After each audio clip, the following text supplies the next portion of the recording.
So you've decided to learn how to spray paint. Good choice. There are essentially three good reasons to learn how to spray paint, in my opinion.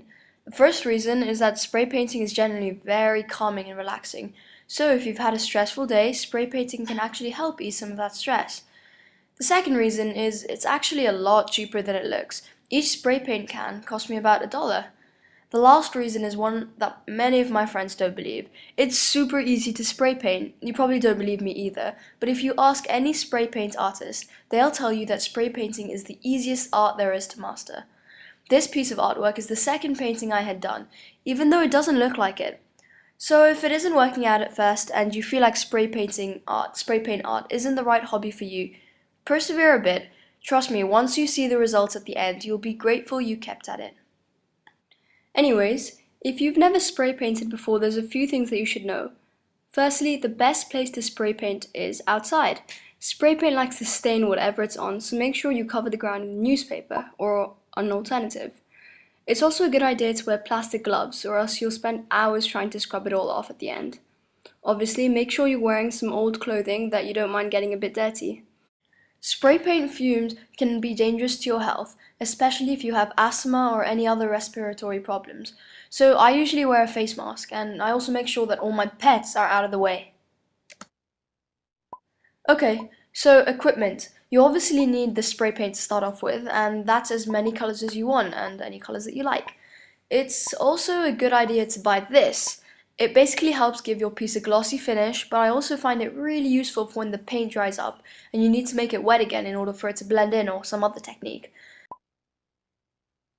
It's also useful to buy palette knives, though we won't use them until later videos.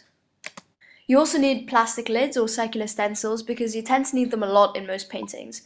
It's also good to have a variety of materials like newspapers, magazines, and plastic bags.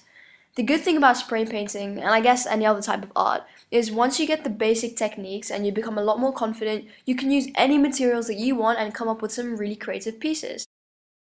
So for today's piece, you'll need the following things: black, dark blue, purple, and white spray paints. And today we're also going to be using a plastic circular lid that's quite small in size. Usually I do my spray paints on pieces of photo paper because it's a lot glossier and it has a better finish, although if you don't have any, it's okay to do it on paper or any other alternative. Okay, let's get started. So the first thing you're going to want to do is take the purple spray paint and spray a small bit, sort of like a circular pattern of purple in the top left corner of your paper. Once you've done this, take your dark blue spray paint and add a few specks in the purple that you've just created. Then reach over and grab your magazine paper, or you can even use newspaper for this, but what you want to do is scrunch it up into a ball, make sure that it's scrunched up tight, then open it up and you're going to press it flat on the spray paint that you've just done. Make sure you press it and then peel it off. So this is really up to you. If you want more of a pattern, you're going to have to scrunch up the paper again and press it down on the other side so you don't leave any marks on the paper, and then peel it back again. So this looks good enough for me, so I'm going to leave it like that. But it's obviously up to you how much you want to change the pattern. So now what we're going to do is we're going to create some sort of lighting effects on the piece of work that we've just created. So you're going to spray a bit of black on the top, and that will be the place where the light doesn't hit. And then on the bottom of your purple, you're gonna spray some white. Now it's supposed to be freehand, so if you've done a bit too much, you can just sort of put purple on it again and start it again. Now place your circular lid on top of your spray paint, like this. Now we're gonna do the sky. And I usually paint my skies completely black, but you can use dark blue as well if you want. So make sure that it's completely spray painted, and if your spray paint's not coming out properly, just shake the can and do it again. So it's got to be completely black, no gaps. Now take your purple spray paint and spray randomly on the page. So you can do a streak here, a streak in the corner. Try and cover up any white bits that you have. And you can use the blue as well to give it a bit of effect. And then what you're going to do is you're going to take the white spray paint, and now we're going to create the effect of stars. So what you should do is take your glove and spray some white on it, and then flick it. So you got to do this as many times as you want, but the whole point is to get it all over the paper as much as you can.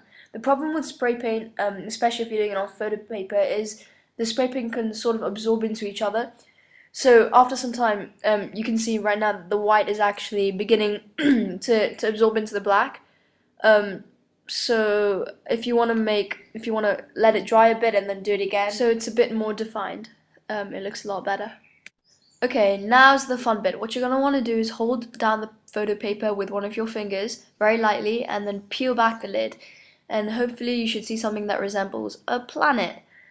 Yeah, so that's our piece done. So I hope you enjoyed watching this video. If you did, please make sure to give it a thumbs up and comment down in the sections below what I can do to improve. And hopefully I'll see you next time. Bye.